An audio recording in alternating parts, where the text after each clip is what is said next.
Assalamualaikum warahmatullahi wabarakatuh. Bismillahirrahmanirrahim. Syukur alhamdulillah atas rahmat Allah, kita berjumpa lagi di channel Wanita Bahagia. Sholawat dan salam tak lupa selalu kita ucapkan kepada junjungan kita Nabi besar Muhammad sallallahu alaihi wasallam. Allahumma sholli ala sayyidina Muhammad wa ala ali sayyidina Muhammad.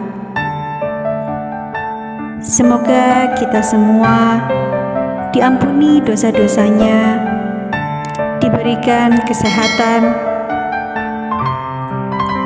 dimudahkan segala urusannya, serta dilapangkan rezekinya.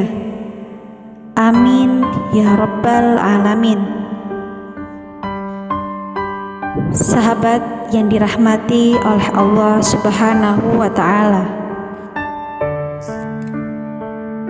kehamilan dalam Al-Quran dan harapan memiliki keturunan.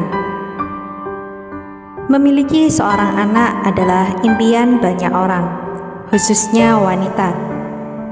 Memiliki anak merupakan sebuah proses panjang yang diawali dengan akad pernikahan, kemudian kehamilan, lalu melahirkan.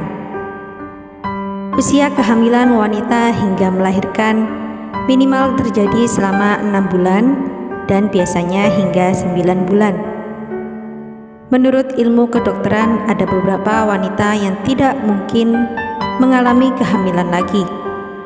Di antaranya adalah wanita yang sudah putus haidnya atau menopause. Masa menopause biasanya terjadi pada usia kurang lebih 50 tahun. Ketidakseimbangan hormon membuat ovarium tidak melepaskan sel telur, sehingga haid berhenti total dan tidak dapat mengalami kehamilan lagi. Kehamilan pada wanita juga tidak mungkin terjadi tanpa adanya pembuahan. Pembuahan adalah proses bertemunya sel sperma dari pria dengan sel telur wanita. Artinya kehamilan biasanya disebabkan oleh hubungan seksual antara laki-laki dan wanita. Kehamilan juga sangat sulit terjadi bagi wanita atau laki-laki yang mengalami kemandulan. Mandul adalah gangguan kesuburan yang terjadi pada seorang laki-laki atau wanita yang disebabkan oleh banyak hal, mulai dari gaya hidup yang tidak sehat atau karena penyakit tertentu. Namun Al-Quran memiliki kisah kehamilan yang berbeda-beda dengan keadaan-keadaan yang berkenaan dengan kehamilan di atas. Paling tidak ada 3 kisah menakjubkan dan mengagetkan tentang kehamilan yang secara akal tidak mungkin terjadi. Ada kisah kehamilan wanita yang sudah menopause, yaitu istri Nabi Ibrahim yang bernama Sarah. Ada kisah kehamilan wanita yang sebenarnya mengalami kemandulan, yakni istri Nabi Zakaria yang bernama Hanan. Adapun yang ketiga adalah kisah kehamilan Sayyidah Maryam yang tidak pernah menikah dan belum disentuh oleh seorang laki-laki. Kisah kehamilan dan akan hadirnya anak dari istri Nabi Ibrahim diabadikan oleh Allah dalam Al-Quran surah Al-Hijr ayat 51 sampai 56 dan surat Hud ayat 69 sampai 73. Kisah kehamilan dan akan lahirnya anak dari pasangan Nabi Ibrahim dan Sarah menjadi kabar gembira sekaligus mengagetkan. Allah mengisahkan bahwa Nabi Ibrahim ketika menerima kabar tersebut berkata, dia atau Ibrahim berkata, "Benarkah kamu memberi kabar gembira kepadaku? Padahal usiaku telah lanjut. Lalu dengan cara bagaimana kamu memberi kabar gembira tersebut?" Surah Al-Hijr ayat 54. Lalu malaikat yang datang memberi kabar tersebut menjawab.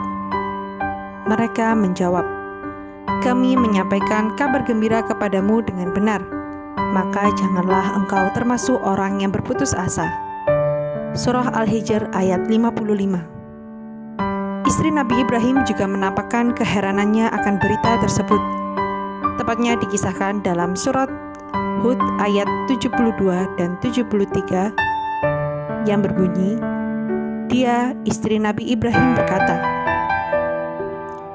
"Sungguh ajaib, mungkinkah aku akan melahirkan anak padahal aku sudah tua dan suamiku ini sudah sangat tua. Ini benar-benar sesuatu yang ajaib." Mereka para malaikat berkata, "Mengapa engkau merasa heran tentang ketetapan Allah? Itu adalah rahmat dan berkah Allah dicurahkan kepada kamu, wahai ahlul bait. Sesungguhnya Allah Maha terpuji, Maha pengasih." Kisah kehamilan selanjutnya adalah kisah kehamilan istri Nabi Zakaria bernama Hanan yang dikisahkan oleh Allah dalam surat Maryam. Saat dikabarkan oleh Allah bahwa Nabi Zakaria akan memiliki seorang anak laki-laki, maka dia merasa kaget karena dia sendiri sudah tua dan istrinya dalam keadaan mandul. Kisah ini sebagaimana firman Allah dalam surat Maryam ayat 7-8. Allah berfirman, "Wahai Zakaria, kami memberi kabar gembira kepadamu dengan seorang anak laki-laki bernama Yahya, yang kami belum pernah memberikan nama seperti itu sebelumnya." Dia, Zakaria, berkata, "Ya Tuhanku, bagaimana aku akan mempunyai anak, padahal istriku seorang yang mandul, dan aku sendiri sesungguhnya sudah mencapai usia yang sangat tua." Abu Fida Ismail bin Umar bin Katsir dalam tafsir Al-Quran Al-Azim mengutip ungkapan Ibnu Abbas bahwa istri Nabi Zakaria sejak awal memang tidak pernah memiliki anak, sehingga dia disebut oleh Nabi Zakaria dengan ungkapan Imro'ati Akhiron. Keheranan mereka akan hadirnya seorang anak disebabkan kemandulan. Beda halnya dengan Nabi Ibrahim dan istrinya. Keheranan mereka bukan karena kemandulan, tapi karena usia yang sudah sama-sama tua. Karena sebelumnya mereka telah memiliki anak yang bernama Nabi Ismail. Selain dua kisah kehamilan di atas, ada lagi kisah kehamilan yang sangat tidak masuk akal, yaitu kehamilan Sayyidah Maryam. Bagaimana dia tidak heran akan lahirnya seorang anak dari dirinya, padahal dirinya tidak memiliki suami. Kisah ini tertulis dalam Al-Quran Surat Maryam pada ayat 19-21. Dikisahkan sebagai berikut.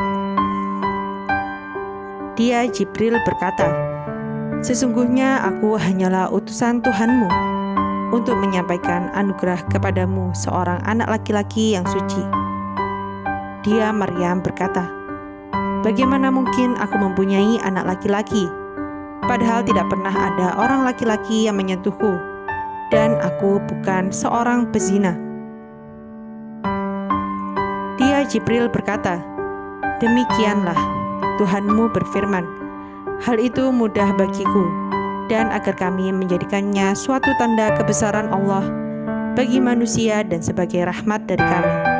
Dan hal itu adalah suatu urusan yang sudah diputuskan."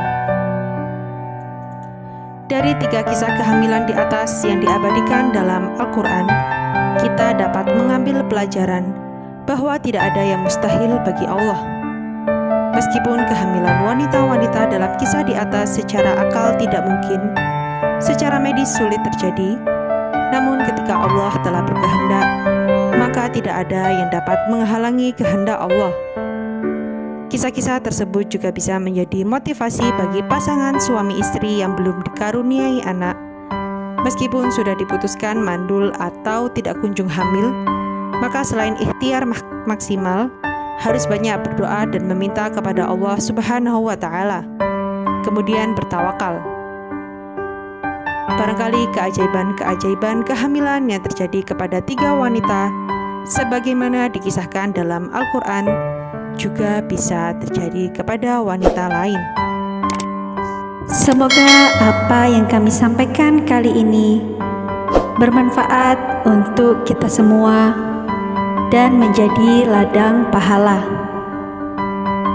Jangan lupa untuk menekan tombol like dan subscribe, dan juga nyalakan lonceng notifikasinya agar Anda tidak ketinggalan video terbaru dari Wanita Bahagia.